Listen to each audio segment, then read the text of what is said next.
Hello mga idol, magandang hapon. Oras natin pala ay alas 2 na ng hapon. At narito na mga idol na nakikita ko yung palaya na binaha na talaga dahil natambakan kasi yung kabila nito mga idol. Oh.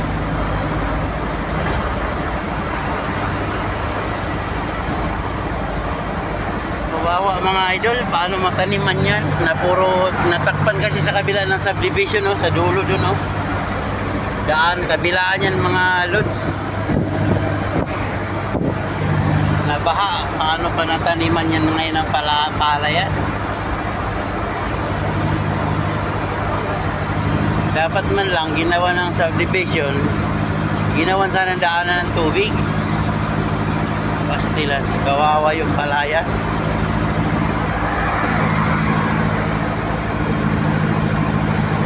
Dami na tuloy tayong palaya nito na nawala ng gana yung mayari dahil sa ganyang mga pangyayari. Mahal na nga ang palay, mabawasan pa yung taniman. Pastilan mga idol. Yan lang po mga idol. Maraming salamat.